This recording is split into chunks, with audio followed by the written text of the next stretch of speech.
Okay, we're going to talk about Andrew Jackson. Andrew Jackson was one of the biggest slave owners in the United States.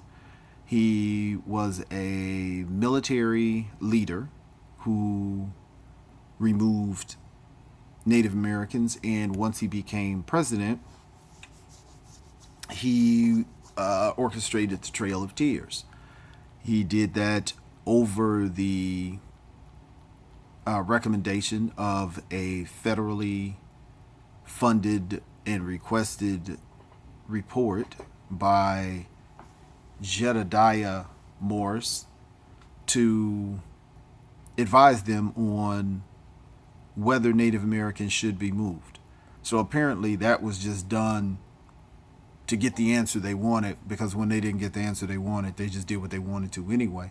And the funny thing is, when before Andrew Jackson was president, he had gone to war with the Creek Indians and taken some of their land.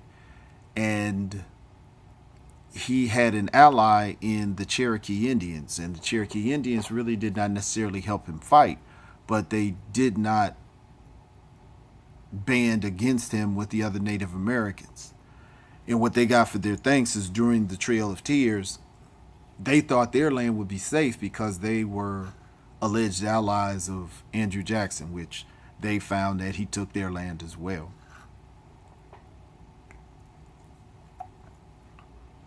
Why are we talking about Andrew Jackson? Because there's a scholarship that Daniel Walker Howe in 2007, with What God Hath Wrought. It's a book over the Jacksonian period. And Sean Wilentz in 2005. So we're talking current. Two completely different accounts of who Andrew Jackson was.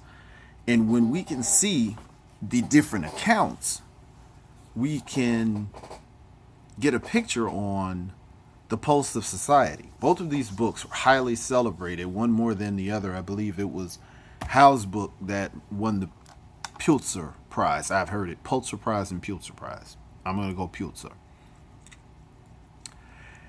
But these are books to help us see what society feels about history and the effects of it on different groups that may be still affected by decisions America has made.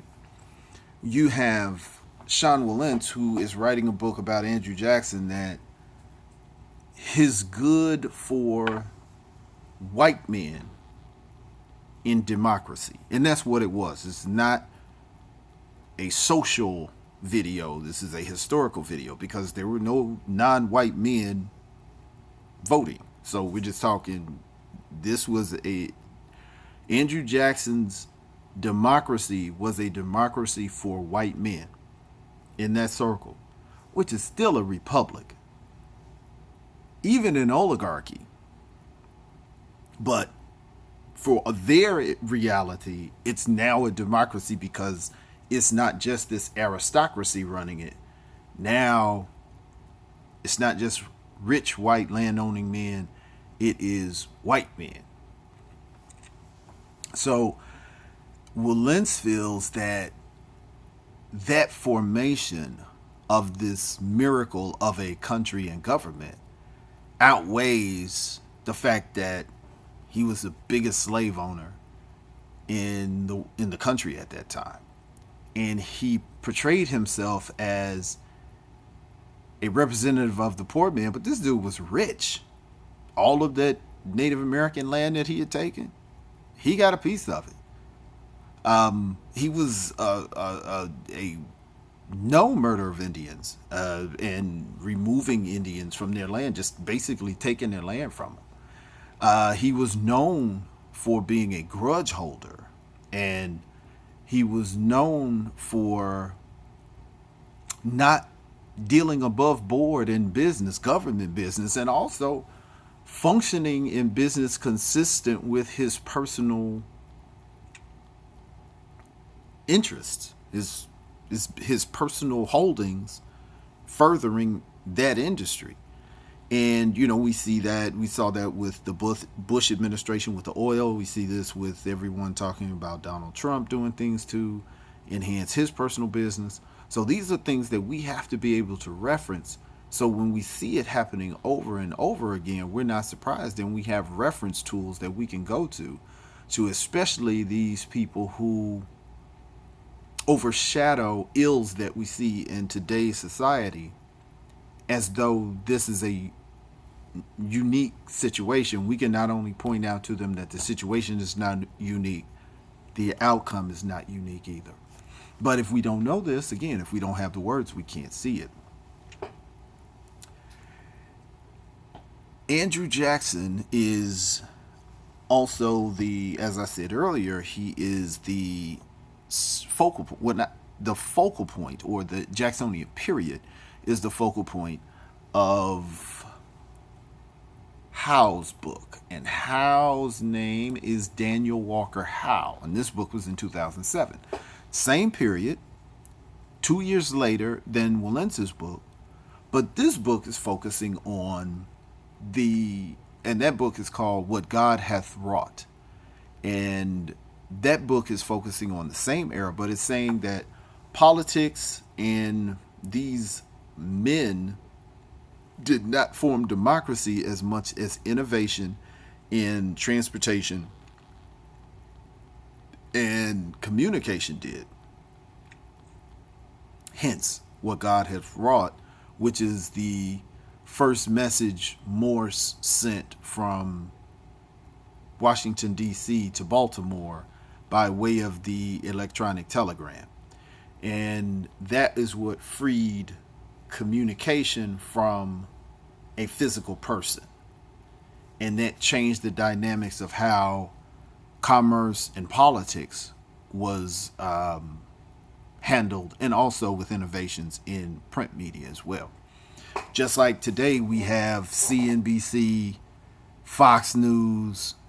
They had the quote unquote white male Democratic Party, and they had what's called the Whigs, which ultimately became obviously the Republicans.